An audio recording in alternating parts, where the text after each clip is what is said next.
So it comes to a culmination in the 10th century, the rabbinical calendar, but the Karaite calendar had diversity in the 10th and 11th century.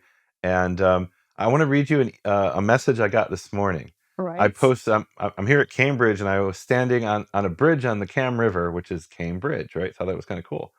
And I was sharing when I was going to be celebrating Pesach, and I posted it on TikTok, right? Like this is so you're looking at the 10th and 11th century version of TikTok, in a sense.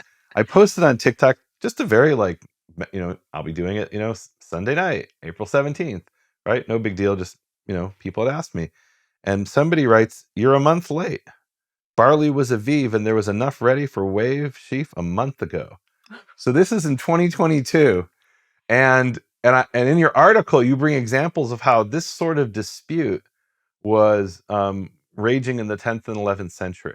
Absolutely. Karaites never agreed what the term Aviv actually means in all its details, because the Bible, we already discussed what it says, but it isn't really enough in practical terms.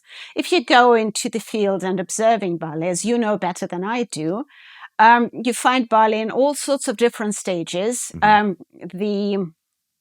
Of all different colors and development of its kernels. And Karaites never really agreed what exact developmental stage of barley is called Aviv. They also never really agreed how much of it you need to be able to find in order to declare the month of Aviv, that is Nisan, and also when you need to find this.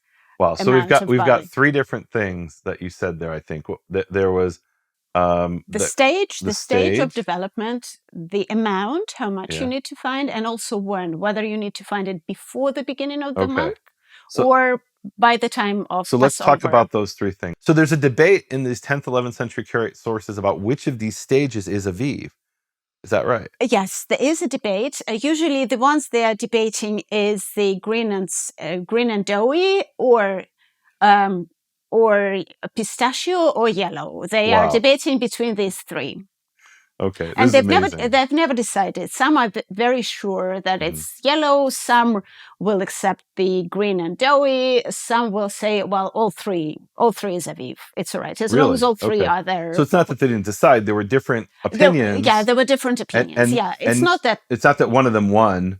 No, in this period. Okay, that's it. None of them won, not in this period, and as far as I can see, not late. Not even today, apparently.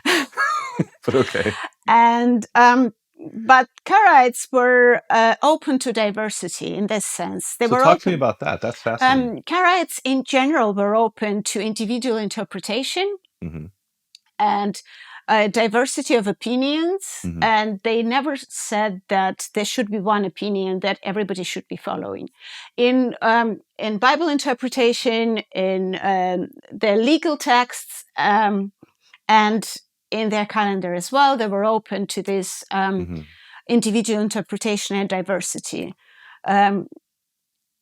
So there were different groups who followed different opinions, and not just theoretically, but really in practice. You see it in their texts that people go into the same fields, observe the same barley in the same stages, and draw different conclusions.